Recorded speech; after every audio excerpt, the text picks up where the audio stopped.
Here we are, this last part of the 4 o'clock hour.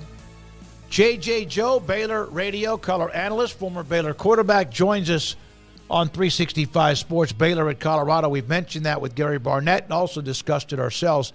J.J., all right, you played the position. Sawyer was efficient. The offense had really kind of seemed like they were they were rolling. They just, of course, the turnovers were deadly in some ways. What do you do? What do you do this week? DeQuan Finn, apparently, according to Dave Aranda, is back at practice. How do you handle this week if you were Dave Aranda?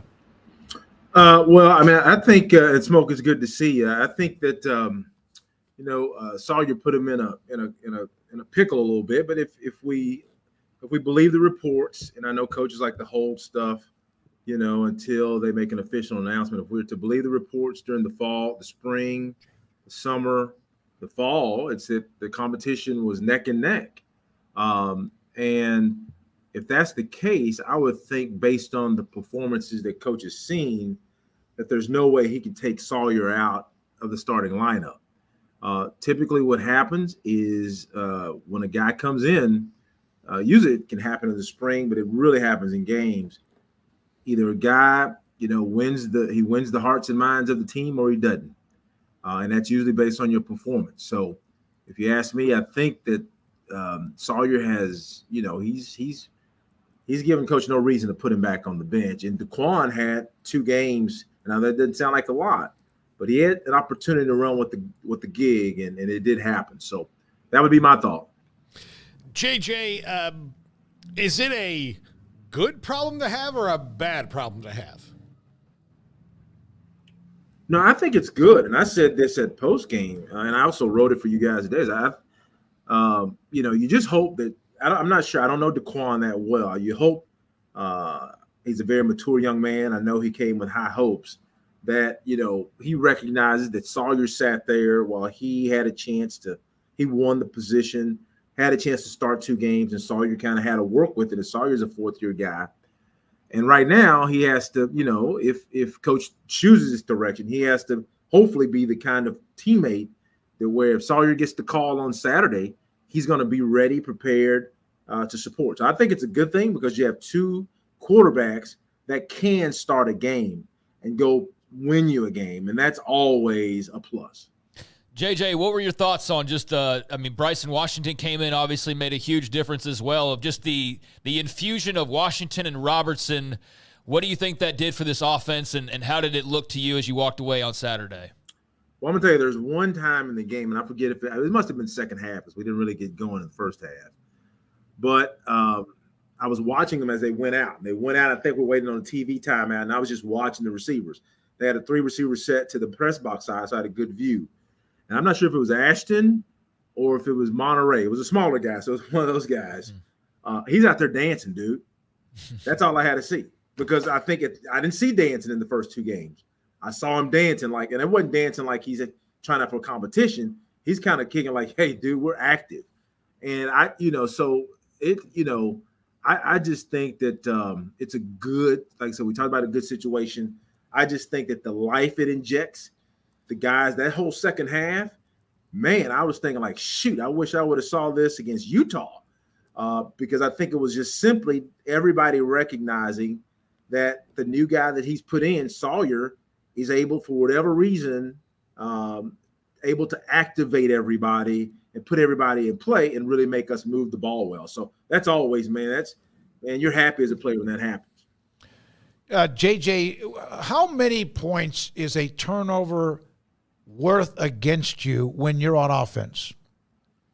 How many points does that, if you were to kind of like say, cost a team? 3, 4, 7? I know it could be any of that. So, like, if we have the ball and we turn it over, how much is it worth? They turned it over 3 times. Bryson fumbled and all. How much does that, in your opinion, is it almost like at a double bogey is 2 strokes over par, right? Yeah. Is there a figure that would come to your head on that?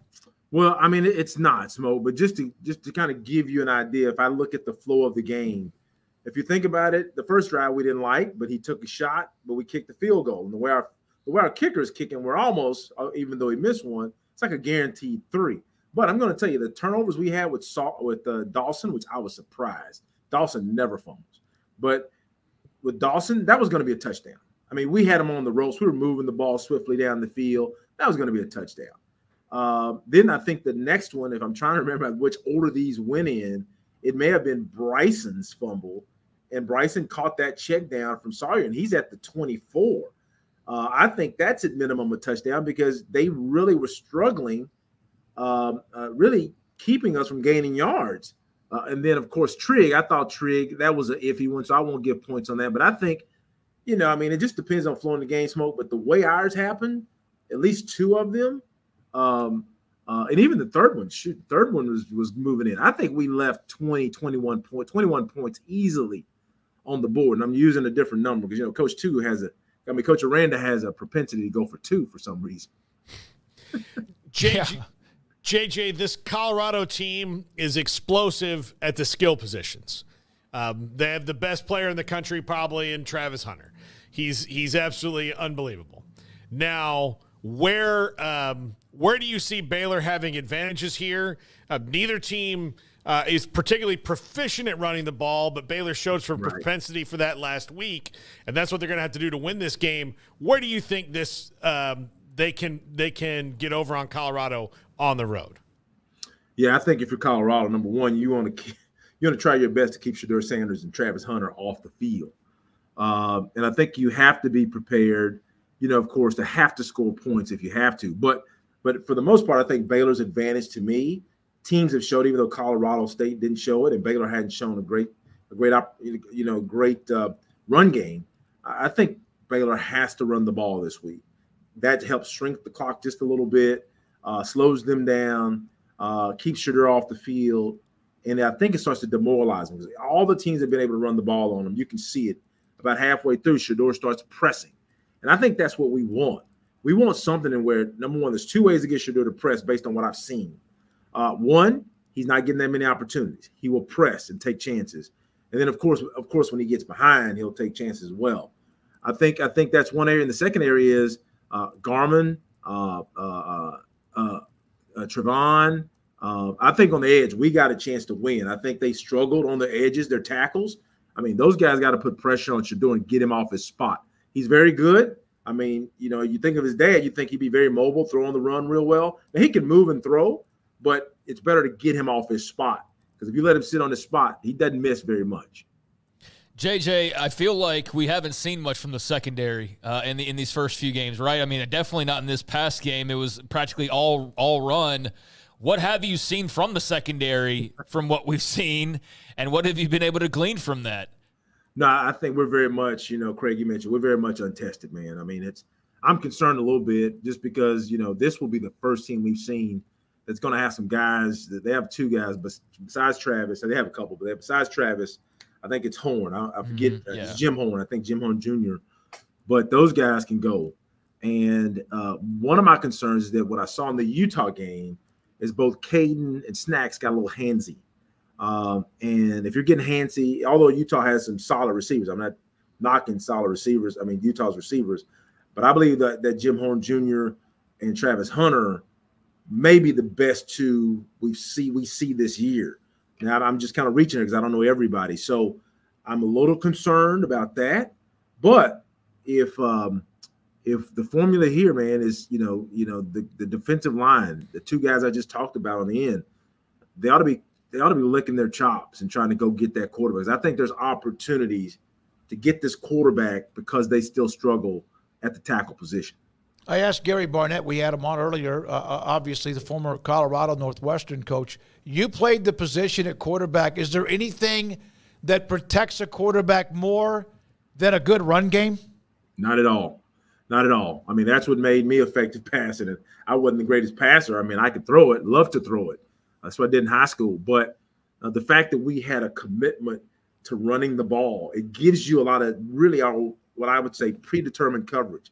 I mean, typically, if you can run the ball, you see it in the NFL. In the NFL, if a young quarterback has a good run game, like a Dak had, or even some of these quarterbacks come in, oh man, I mean, they look like a stud because they're seeing predictive coverages. You're seeing a man free, you're seeing 3 deep. Every once in a while, you may see a 2 deep, but shoot, if you run the ball good, they don't want to play 2 deep because they got to get one of those safeties down the box. So it really makes the game simpler for the quarterback, because all of a sudden they're not doing all this exotic, zone blitzes and all that stuff, because they figure, hey, these guys might even run the ball on 3rd and 6 or 7 or even 8 if they're good at it. JJ, who have you seen that has exceeded their performance from a year ago, in your opinion, through these first 3? That's a good question. I'm trying to think. The first one that pops off the sheet to me that I think of is I really liking what I'm seeing from Matt. We're getting from Matt now what I really wanted to see from Matt last year. I'm not sure what Matt's true speed is, but Matt has a really good, what I would call an NFL body, I believe. And I believe he's a guy that if he has a good year, like he's starting off to have this year, he can play his way, I think, into, I think he'll get a chance on Sundays anyway. I think he'll play his way into, maybe, if not a late draft choice, someone that's in the mix. So Matt, as I thought, played well from last year. I'm trying to think off of, what I could think of the guys coming back, but he's the first one that jumps off the sheet to me, because he's played well in these first 3 games. Did you ever, and again, I know that the Big 12 changed, and did you ever play a game in Colorado? Oh, yeah, we played up there twice. Smoke, we won. We beat them. They were defending national champs in 91. We beat them up there. Mm-hmm. The first home loss in like 18 games. And then we played them again in 93. They spanked us for that. we remember what y'all did. They had Cordell Stewart, and they had a good squad. But it's a different place to play. It's normal big formal Big 8 place, because the stands are just right up on you. There's no room between the stands and the players. And it does. I mean, it takes you a little bit to get used to the thin air. But our guys have played at Utah already, played at BYU last year, so they kind of have an understanding of what that's like. But it's a beautiful place to play. Thank you, man. Appreciate it. Great to see your face, too, JJ. Good luck with the broadcast Saturday. Or Friday. Thanks, guys. Saturday. Take care. Thank you. JJ Joe, Baylor Radio Color Analyst, former Baylor quarterback, with us on 365 Sports.